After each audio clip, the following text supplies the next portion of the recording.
Buletin Didik 9 Januari bersama saya Midi Salih. Assalamualaikum dan salam sejahtera. Kementerian Pendidikan KPM melanjutkan pengecualian sewaan kepada pengusaha kantin dan premis dalam sekolah bermula Januari hingga Jun depan.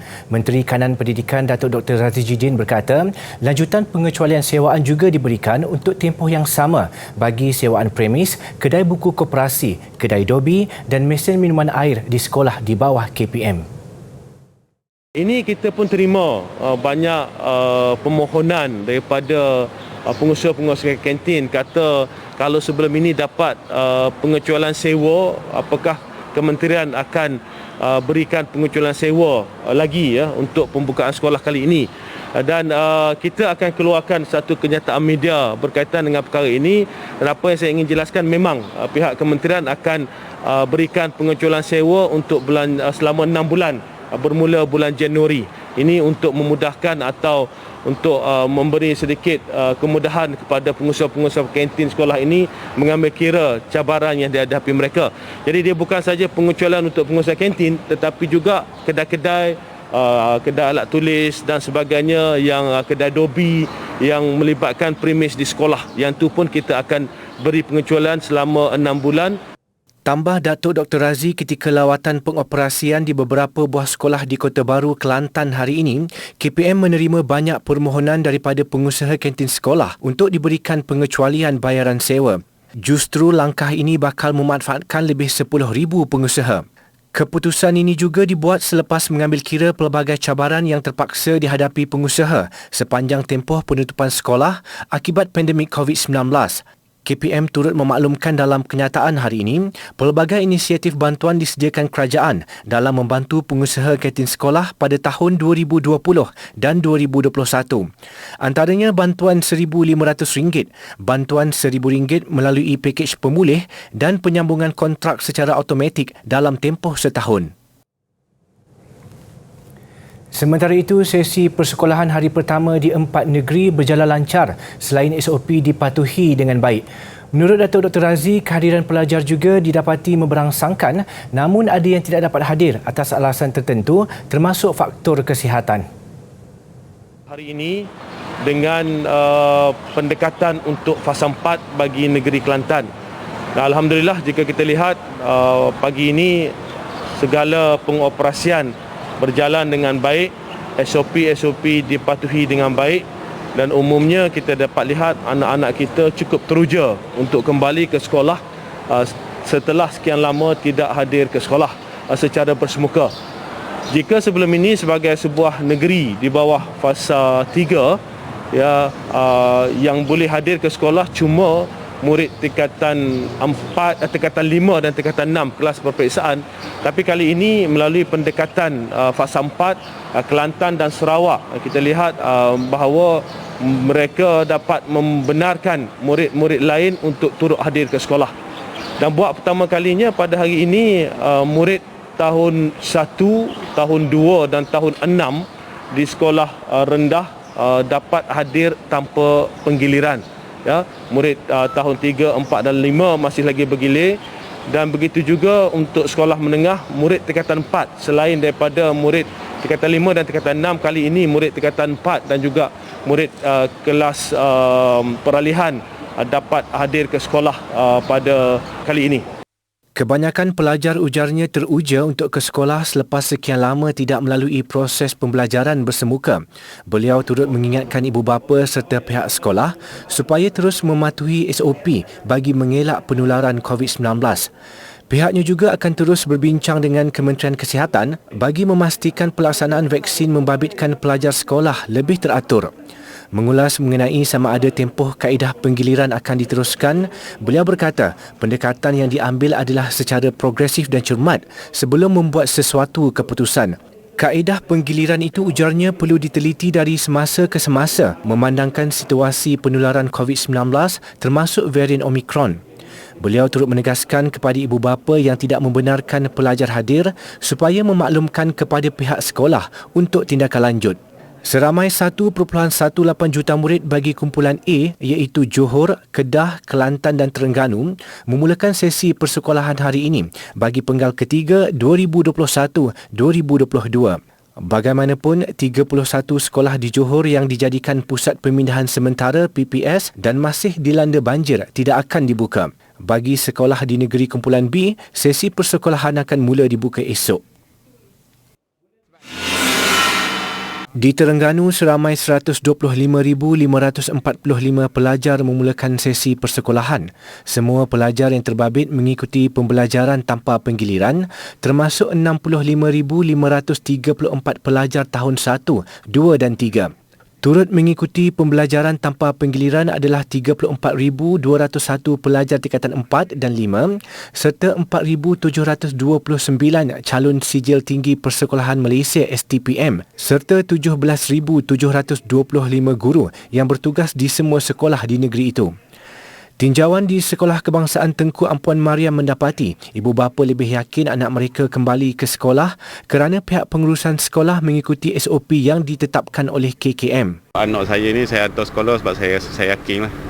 So saya rasa lebih baik dia bersekolah daripada kat rumah sebab banyak sangat dah tertinggal dari segi pelajaran apa semua kan. Kecuali kat sekolah ni saya rasa insya-Allah SOP yang saya ada dekat sekolah ni insya-Allah boleh membantulah untuk mengurangkan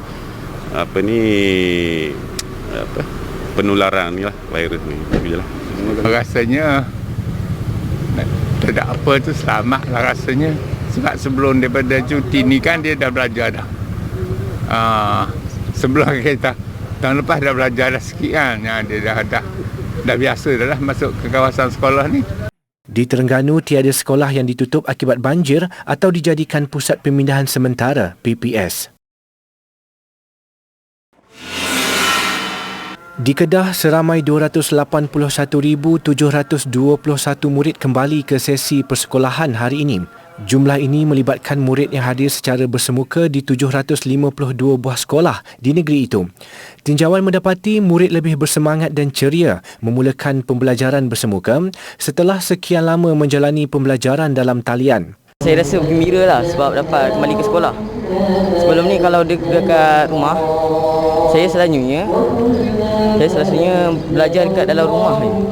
Saya rasa bosan lah kalau dekat sekolah, rasa best sebab ada ramai kawan. Saya sangat gembira sebab dapat jumpa kawan-kawan dan dapat belajar dalam kelas sama-sama. Kalau belajar online kan kurang faham.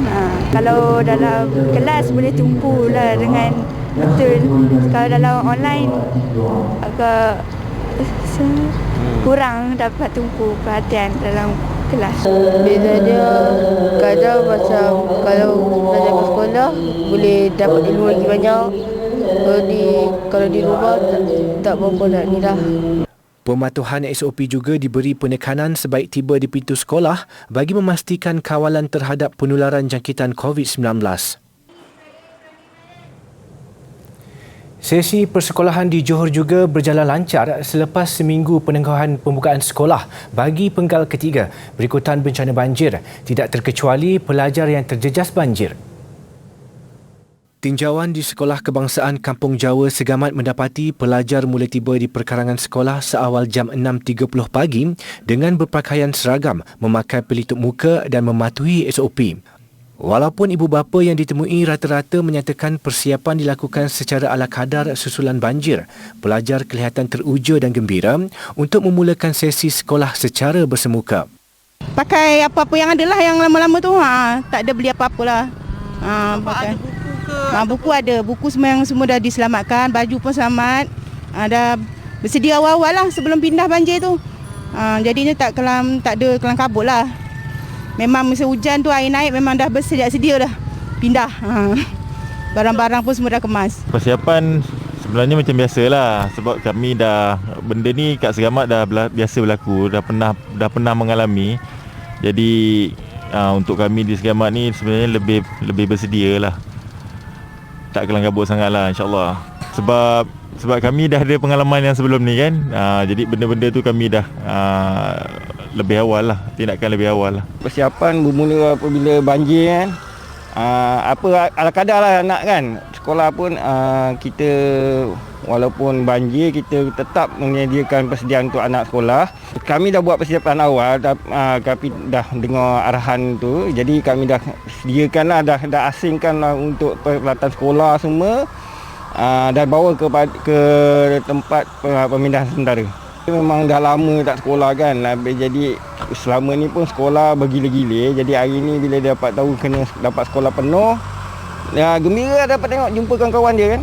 Terdapat 7 sekolah di Segamat yang masih dijadikan PPS, antaranya Sekolah Kebangsaan Gemerih, Sekolah Kebangsaan Tambang, Sekolah Kebangsaan Buluh Kasab, Sekolah Menengah Kebangsaan Datuk Bentara Dalam dan Sekolah Agama Kuala Paya.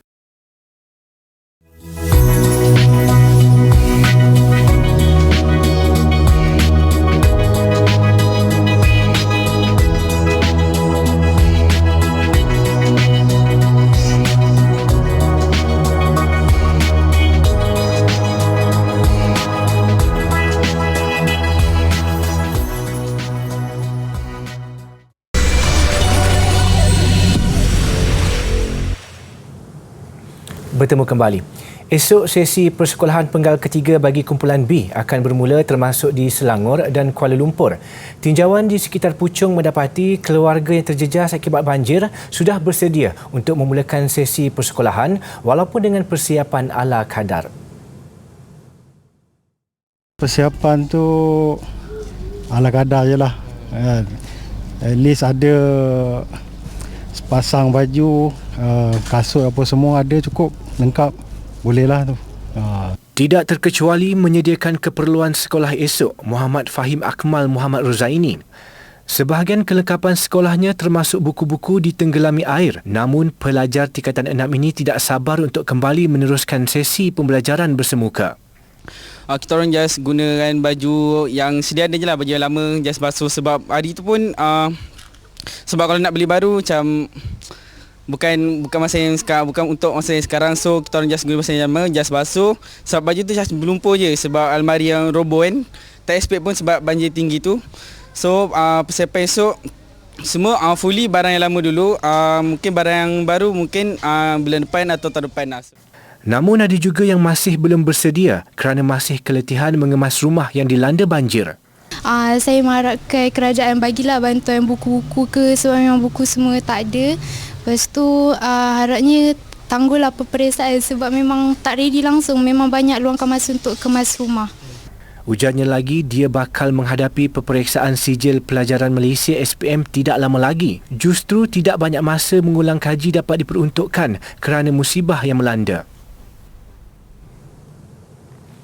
Dalam pada itu, tinjauan di premis menjual kelengkapan dan pakaian sekolah di Rawang, Selangor mendapati ia mula penuh seawal jam 9 pagi.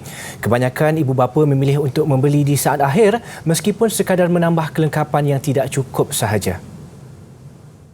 Ibu bapa yang ditemui memberitahu pembelian hanya untuk barang-barang penting kerana khawatir jika sekolah terpaksa ditutup semula dan sesi pembelajaran diteruskan secara PDPR seperti sebelum ini. Nak cari baju sekolah untuk anak lah sebab esok dah start sekolah.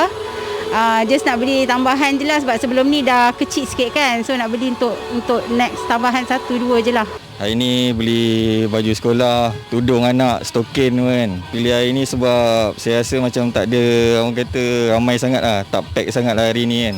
Takut kalau saya beli awal-awal, takut sekolah tak buka lah apalah macam tu. Sebab kadang-kadang dia tukar sekolah dia asyik tukar jadual lah apalah macam. Peniaga juga memahami dilema yang dihadapi ibu bapa kerana rata-rata mereka hanya membuat pembelian sepasang 2 persalinan sekolah. Selain faktor ekonomi kebanyakan keluarga yang tidak menentu, peniaga beranggapan persiapan telah dibuat lebih awal semasa sesi persekolahan penggal kedua pada September lalu. Dari Khamis, Jumaat, Sabtu, Ahad ni dah mula orang ramai lah cari baju sekolah kan. Paling ramai semalam hari ni lah. Hari ni Alhamdulillah lah.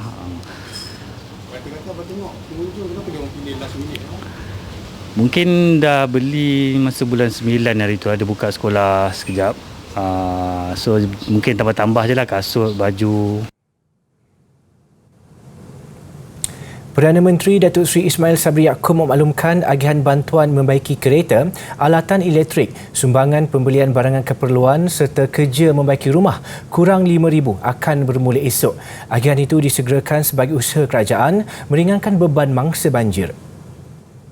Kita tahu apa yang kita beri mungkin tidak mencukupi kerana kerosakan yang serius yang dialami oleh tuan-tuan dan puan. Lebih-lebih lagi sedih dan sebagainya. Tak boleh dibeli dengan apa pun. Tetapi apa yang dilakukan oleh kajian adalah untuk mengurangkan bebanan yang dihadapi oleh tuan-tuan dan puan-puan apabila ditimpa bencana. Tambah Perdana Menteri, kaedah agihan juga perlu dilakukan secara mudah dan tidak membebankan mangsa banjir. Antara yang akan disalurkan esok ialah baucer barangan elektrik RM500, rebat membaiki kenderaan RM1,000 serta sumbangan pembelian barangan keperluan RM2,500. Katanya 95% ketua isi rumah terjejas akibat banjir termasuk ditempatkan di pusat pemindahan sementara atau tidak sudah menerima wang bantuan khas banjir RM1,000. Kerajaan juga sedang memperhalusi kaedah pemilik kenderaan membaiki kenderaan dengan mengenal pasti bengkel terdekat dengan mangsa. College Vocational KV Pasir Putih, Kelantan merupakan antara KV yang menawarkan pengajian pertanian. Ia dilengkapi dengan kemudahan kelengkapan dan prasarana yang baik untuk pelajar mengikuti pembelajaran di bilik darjah mahupun di bengkel. Datuk Dr. Razi Jidin dalam perkongsiannya di laman Facebook memaklumkan telah turut meninjau fasiliti dan pengoperasian KV yang mempunyai 241 orang pelajar ini. Ia dilengkapi dengan fasiliti peralatan dan teknologi terkini khususnya dalam bidang ternakan ruminan dan agroindustri tanaman. Ia disediakan bagi memenuhi keperluan industri serta meningkatkan kebolehpasaran graduan KV apabila menamatkan pengajian nanti. Namun menurut Datuk Dr. Razi masih terdapat ruang penambahbaikan yang boleh dilaksanakan seiring dengan hasrat KPM untuk memperkasakan pendidikan vokasional pertanian yang berpotensi tinggi.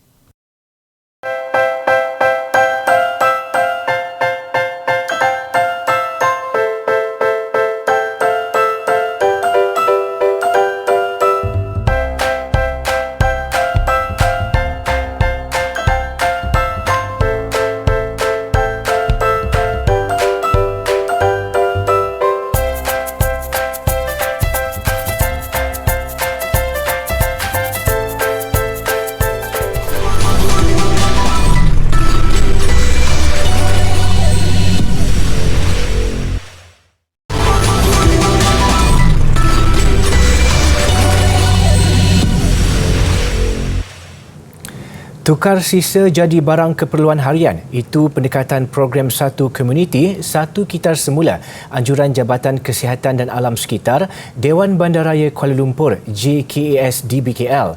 Ia bagi mendidik dan memberi kesedaran khususnya kepada masyarakat program perumahan rakyat PPR dan perumahan awam di ibu negara dalam usaha mengurangkan kadar bahan buangan di kawasan terbabit. Menurut Timbalan Pengarah Kanan JKAS Nurhayati Mat Said, sebanyak 63 PPR di ibu negara terlibat dalam program Kitar Semula tahun ini. Ia akan dilaksanakan pada setiap hari Sabtu dan sekiranya mendapat sambutan, pihak JKAS akan memanjangkan program itu pada hari Minggu. Program Satu Komuniti Satu Kitar Semula yang mensasarkan golongan berpendapatan rendah B40 ini mula dilaksanakan Mac tahun lalu. Perumahan Awam Sri Kota Bandar Tun Razak dipilih sebagai lokasi permulaan tahun ini di mana peserta akan menerima keperluan makanan asas seperti gula, susu, tepung gandum dan minyak masak.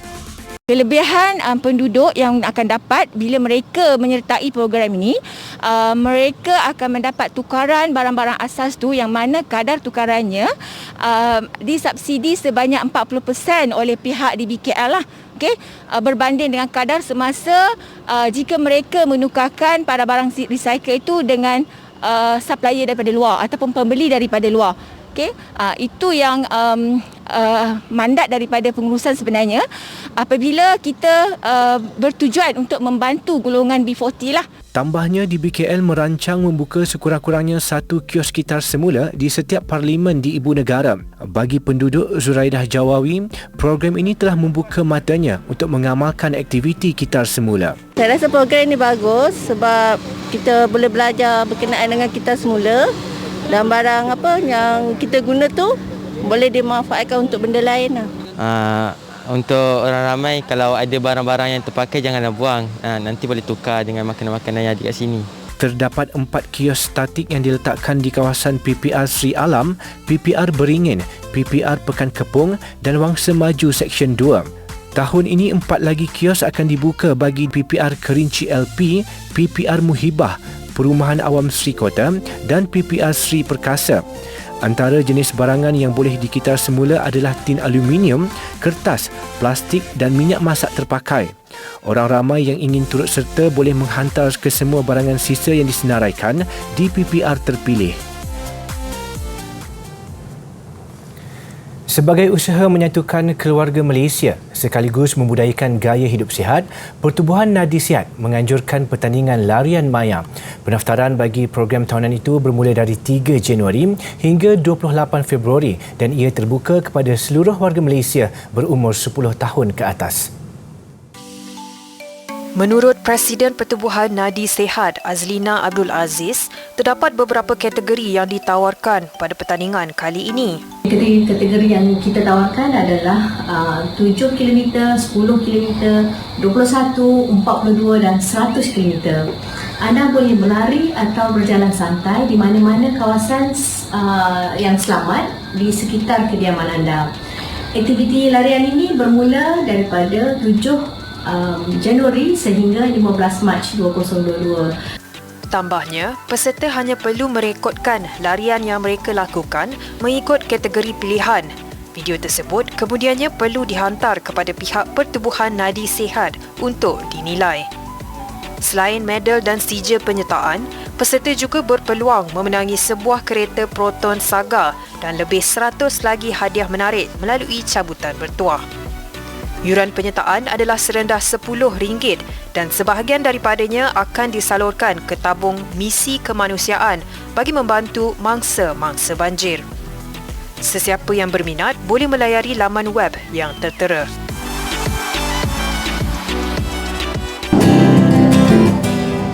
Ini adalah gambaran mikroskopik bagi batuan yang mengandungi minyak.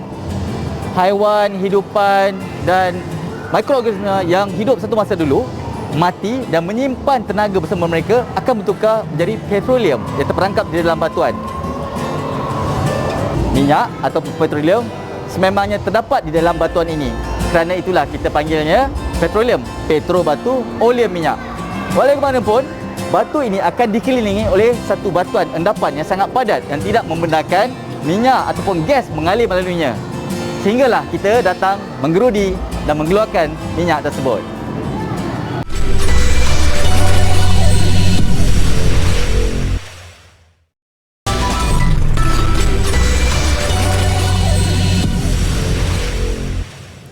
Sukan. Semangat kental yang seharusnya menjadi motivasi buat semua. Itu ungkapan tepat buat Brandon Gunn yang gigih kembali menyertai latihan Selangor FC untuk mengharungi saingan Liga Malaysia musim ini. Lebih dikenali sebagai General Tengah Padang, pemain berusia 33 tahun itu sebelum ini disahkan menghidap kanser testis sebelum menjalani pembedahan pada Julai tahun lalu yang menyaksikan dia terpaksa melupakan seketika aksi di Padang. Very good, very good. It's great to be back, especially here with Selangor. The red and the yellow, the Red Giants. It's going to be an amazing season. I'm just happy to be back here on the training ground. It's been a long time for me, and it's always exciting to be here, especially with the boys again, and hopefully good things to come. Ketiadaan Brandon bukan sahaja dirasai pasukan Selangor FC, malah nyata menjejaskan persiapan skuad Harimau Malaya yang dilihat pincang di bahagian tengah. Bekas pemain Kelantan dan Perak itu menganggap kegembiraan dapat kembali ke Padang menjadi motivasi utama untuknya mendapatkan semula sentuhan. Untuk rekod pada penghujung Julai tahun lalu, Selangor FC mengumumkan Brandon disahkan menghidap kanser testis yang menyaksikan pemain berdarah kacukan Malaysia Australia itu tidak dapat beraksi hampir 6 bulan. Antara yang menarik aksi sukan antarabangsa malam ini, bola sepak FA Inggeris. Nasib berbeza dua kelab Liga Perdana, Chelsea dan Newcastle United. Chelsea tanpa masalah mara ke pusingan keempat, namun Newcastle tersingkir dimalukan pasukan Division 3, Cambridge United. Kesempatan beraksi di gelanggang sendiri dimanfaat sepenuhnya Chelsea menentang Chesterfield. Seawal minit kelima, Timo Werner sudah meletakkan The Blues di depan disusuli gol kedua Callum Hudson-Odoi pada minit ke-18. 2 minit kemudian, Romelu Lukaku menjadikan kedudukan 3-0 dan Andreas Christensen menanduk masuk gol keempat minit ke-39 untuk Chelsea selesa mendahului 4-0 pada babak pertama. 10 minit selepas rehat, Chelsea dihadiahkan sepakan penalti susulan kekasaran ke atas Christian Pulisic. Hakim Ziyech yang mengambil sepakan tidak melakukan kesilapan untuk jaringan kelima tuan rumah. Chesterfield bagaimanapun berjaya juga meraih gol sagu hati menerusi Akwasi Asante pada penghujung perlawanan. Sementara itu, Newcastle United yang bermain di tempat sendiri menentang klub Division 3 Cambridge United menyaksikan pemain pertahanan Kieran Trippier membuat penampilan pertama di bawah era pemilikan baru dari Arab Saudi. Begitupun Chelsea nyata bergelut mempamerkan persembahan terbaik mereka. Sebaliknya, Cambridge tampil lebih berbisa dengan gol yang disumbangkan Joe Ironside pada minit ke-56. Newcastle cuba mencari gol penyamaan namun buntu dengan ketakasan penjaga gol pelawat Dimitar Mitov. Kedudukan 1-0 kekal dipertahankan Cambridge hingga ke whistle penamat untuk melakar kejutan terbesar dalam saingan Piala FA musim ini. Kesaingan tenis antarabangsa Adelaide, Ashley Barty membuktikan reputasinya selaku pemain wanita nombor 1 dunia apabila muncul juara menewaskan pencabar dari Kazakhstan, Elina Rybakina. Tiada masalah buat Barty menguasai set pertama dengan kemenangan 6-3. Kawalan gelanggang kemas dengan pukulan mengelirukan Barty terus menyukarkan Rybakina lalu berjaya menamatkan set kedua 6-2. Ini adalah kejuaraan kali kedua Barty selepas 2020. Persembahan akrobatik teknik pemadaman api secara tradisional mengakhiri buletin didik. Saya Midi Saleh, salam hormat dan insya-Allah kita jumpa lagi.